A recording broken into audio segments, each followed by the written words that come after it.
आपल्या परिसरातील राजकीय, क्राईम व सामाजिक अपडेट जाणून घेण्यासाठी पाहत रहा स्टार वन न्यूज वर्तमान।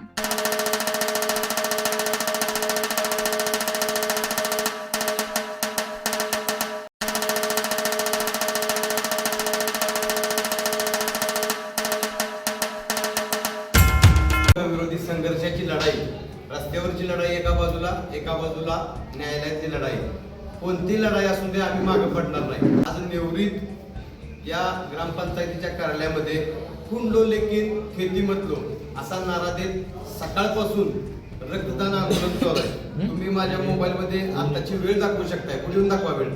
दुपारचे 3:30 वाजलेले, ही अतिशयोक्ती नाही। सकाळपासून खडं उभा राहून अशा पद्धतीने शेतकरी रक्तदान करत आहेत। मानाजी धनवडे आणि सागरदादा धनवडे हे भाळवणीवरून आलेले आहेत आणि शक्तीपीठ संघर्षामध्ये शेतकऱ्यांची 1 इंचही जमीन जाऊ नये अशा पद्धतीची आर्त हाक भाळवणीच्या माझ्या शेतकऱ्यांनी दिलेले आहे। या ठिकाणी पाठीमागे उभा राहिलेले वयस्कर शेतकरी हे सुद्धा तुम्ही बघू शकताय, सातत्यानं जीवाची बाजी लावत आहेत, संघर्ष करत आहेत। कुंडलवरून संघर्ष समितीचे किरण चव्हाण, PS बापू चव्हाण, गोगावचे पंडित कोळेकर, बांबडेवरून ज्यांची इंचभर जमीन जात नाही असे दीपक कदम, राहुल पाटील आणि सर्व शेतकरी या ठिकाणी आलेले आहेत। आमच्या रुपालीताई कोळेकर यांनी सुद्धा या ठिकाणी आंदोलनामध्ये स्वतः रक्तदान केलं। नेवरीच्या काही माता भगिनींनी रक्तदान केलं। अट्टहास एकच आहे की गरज नसलेला शक्तीपीठ महामार्ग रद्द करा। मागणीच आम्ही केली नव्हती, तर आता सुद्धा फडणवीस यांची मस्तवाल भाषा, मागाचा व्हिडिओ बघितला की त्या ठिकाणी ते त्यांची सत्तेची धोरणी जायला तयार नाही, परंतु त्यांना कदापि क्रांती जिल्हा माहीत नाही। क्रांतिकारकांचा सांगली त्यांना माहीत नसल्यामुळं ती त्यांची भाषा वापरतायत। 4च्या दरम्यान सुद्धा रक्तदात्यांचा प्रचंड उत्स्फूर्त सहभाग आहे। एखाद्या नेत्याला सुद्धा भाग्य लाभत नाही, तेवढं शेतकऱ्यांच्या नशिबात प्रेम आहे। शेतकऱ्यांच्यासाठी हे सर्व आंदोलक रक्त द्यायला तयार आहेत। प्रसंगी उद्या रक्ताचे पाठ वाहतील असे आमचे दीपकदादा कदम म्हणतात। त्या पद्धतीनं रक्ताचे पाठ वाहिले तरी आम्ही मागं पुढं हटणार नाही आणि आम्हाला शक्तीपीठ रद्द करायचं आहे। बळीचं राज्य हे फक्त कागदावरच आहे, ते बळीचं राज्य प्रत्यक्षात येत नाही। नेवरीचे आमचे सकटदादा ते सांगतायत की आम्हाला फाशी घ्यावी लागेल। त्या ठिकाणी भगतसिंगनी शहीद झाले स्वतः फाशी घेऊन देशासाठी, परंतु या ठिकाणी आम्हाला ह्या जुलमी सरकारच्या राजवटीत फास घ्यावा लागतोय। इतकं क्रूर सरकार हे जगाच्या इतिहासात पहिल्यांदाच फडणवीस सरकार आपण पाहतोय। त्यामुळे त्यांच्या सत्तेची नशा त्या शक्तीपीठच्या माध्यमातून आपण उतरवायची आहे अशी या ठिकाणी भूमिका व्यक्त करतो। आणि ह्या आंदोलकांनी, सागरदादांनी आमच्या आणि त्यांच्या मानाजी दादांनी जे सहकार्य केलं, रक्तदान आंदोलनाला भाळवणीतून ताकद पुरवली। नागेवाडी, भाग्यनगरमधून काही आंदोलक आले, नेवरीतले आंदोलक आले, या सर्वांचा आभार मानतो। आणि अशाच पद्धतीनं आंदोलन हे जोपर्यंत शक्तीपीठ महामार्ग रद्द होत नाही तोपर्यंत आपण कुणी शांत बसायचं नाही। आणि अशा पद्धतीने सरकारला प्रश्न विचारणं हे सुद्धा एक जिवंतपणाचं लक्षण आहे। आणि आज जिवंत माणसांनीच रक्तदान केलं, जिवंत माणसंच या ठिकाणी आली। एका बाजूला माणसं जिवंत असून मेलेले आणि ती मरण्यासाठी फडणवीस आणि प्रस्तावित सरकार कारणीभूत आहे। माणसाला गुलामगिरीच्या विळख्यात ह्या सरकारनं प्रस्तावित नेत्यांनी टाकलंय। आज बहुजन समाजाची वाण जी होती अन्यायाविरोधात लढण्याची, ती वाण ह्या सरकारनं संपून टाकलेली आहे। परंतु आम्ही या ठिकाणी गुलामगिरीच्या पेढ्या तोडून शेतकऱ्यांचा जो काय विचार आहे तो पुढे घेऊन येतोय। यानंतर शक्तीपीठ महामार्ग संघर्ष समितीचे निमंत्रक आणि आंदोलक किरण चव्हाण या ठिकाणी आपली भोगाव आणि पोलीस तालुक्याची जी काही संघर्षाची मालिका आहे आणि आंदोलनाची पुढची दिशा सांगते। नमस्कार, मी किरण चव्हाण।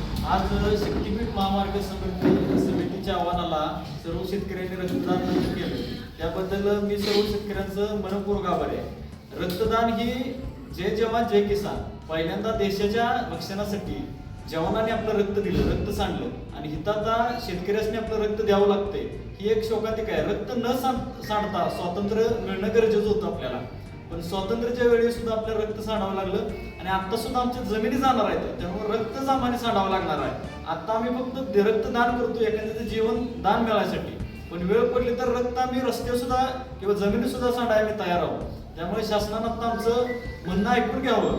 आता आमची कळकळीची विनंती आहे त्यांना की हा जो तुम्ही शक्तीपीठाचा घाट चाललाय तो तात्काळ थांबवावा। शेतकऱ्यांच्यावर प्रचंड मोठा अन्याय होत आहे, अन्यथा शेतकरी रस्त्यावर उतरतील व तुम्ही कशाचाही बळाचा वापर करा, गोळीचा वापर करा, बंदुकीचा किंवा हत्याराचा वापर करा, शेतकरी रक्त सांडायला अजिबात भिणार नाही. आता रक्तदान आता ऑलरेडी चालूच आहे. आमचं काय रक्तदानाला सुद्धा शेतकरी प्रचंड प्रतिसाद आहे. त्यामुळे शासनाला माझं म्हणणं आहे की शासनाने वेळेत त्यांची शक्तीपीठाची भूमिका जाहीर करावी व शक्तीपीठ तात्काळ रद्द करावा. अलाइनमेंट बदलाय नको, रद्दच करावा. त्यामुळं आम्ही कळकळीने सांगतो सर्वांनी या रक्तदान शिबिरामध्ये सहभागी व्हावं. धन्यवाद. आमच्या हक्काची नाही कुणाच्या बापाची. रक्तदाते म्हणून या ठिकाणी आंदोलक आहेत, त्यांना सुद्धा या बद्दल पोटतिडकीने पाहुणे स्वतः रक्तदान केलंय. पुढे येऊन तुम्ही त्यांची या ठिकाणी पाहुणा चालू शकताय. मानाची दादा आहेत, सागर दादा आहेत. बोला. आज हे रक्तदान केले शक्तीपीठ विरोधी त्यांना म्हणजे आंदोलनाला सपोर्ट म्हणून आम्ही पावण्याचं आंदोलन रस्ता रद्द झाला पाहिजे शक्तीपीठ रद्द. नमस्कार, मी ॲडव्होकेट दीपक लाड. शक्तीपीठ महामार्ग विरोधामध्ये सांगली जिल्ह्यातल्या बाधित गावातल्या घराघरामधलं वातावरण हे शेतकऱ्यांच्यामधलं तणावग्रस्त आहे. गेले 4 महिन्यापासून शेतकरी रक्ताचं पाणी करतोय. आज तर शेतकरी या ठिकाणी रक्तदान देऊन खून लो लेकिन खेती मत लो असा नारा शेतकऱ्यांनी दिलाय. शेकडो शेतकरी रांगा लावून शक्तीपीठ महामार्गातून आपल्या जमिनी वाचाव्या यासाठी रक्तदान आंदोलन करतायत. अनेक शेतकरी आपलं रक्त देऊन सरकारला सांगतायत, सरकार आम्ही आता एक जीव वाचवतोय. उद्याच्या काळामध्ये आम्हाला आमच्या जमिनी वाचवण्यासाठी रक्त जरी सांडावं लागलं तरी बेहत्तर, कारण आमच्या क्रांतिकारकांनी देश स्वातंत्र्य करण्यासाठी या भूमीत रक्त सांडलं. शक्तीपीठच्या माध्यमातून महाराष्ट्राच्या सुपीक जमिनीपैकी 30% जमिनी ह्या ठिकाणी बाधित होणार आहेत. त्यामुळं आम्हाला रक्त सांडावं लागेल. स्वातंत्र्याची दुसरी लढावी लागेल. त्यामुळे प्रशासनानं तात्काळ हा रस्ता रद्द करावा. कुणीही मागणी न केलेला रस्ता रद्द करावा. अनेक कोटी रुपयांचा, हजारो कोटी रुपयांचा भ्रष्टाचार आम्हाला दिसतोय. म्हणून आम्ही सातत्यानं 4 महिने हे आंदोलन जिवंत ठेवलंय. अनेक मोर्चे, अनेक आंदोलनं, शेकडो शेतकरी सभा घेऊन आजचं रक्तदान आंदोलन हे आज या ठिकाणी यशस्वी झालेलं आहे. तरीच सरकारनं जागं व्हावं, इथल्या रक्तदान आंदोलनाचा आकडा पाहून सरकारची झोप उडावी अशा पद्धतीची आम्ही भूमिका घेतलेली आहे. त्यामुळे सरकारला एकच विनंती, एकच जिद्द, शक्तीपीठ रद्द एवढी भूमिका आपण घ्यावी. अन्यथा आंदोलन तुम्हाला परवडणार नाही. तुमच्या सत्तेची नशा या सांगली जिल्ह्यात आम्ही उतरवू. ह्या क्रांतिकारी जिल्ह्यातून एवढं अभिवचन देतो आणि आजच्या आंदोलनाला आपण सर्वांनी पाठिंबा दिला याबद्दल तुमचं सर्वांचा आभार मानतो.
अशा बातम्या पाहण्यासाठी आमच्या चॅनेलला लाईक, शेअर, सबस्क्राईब करा.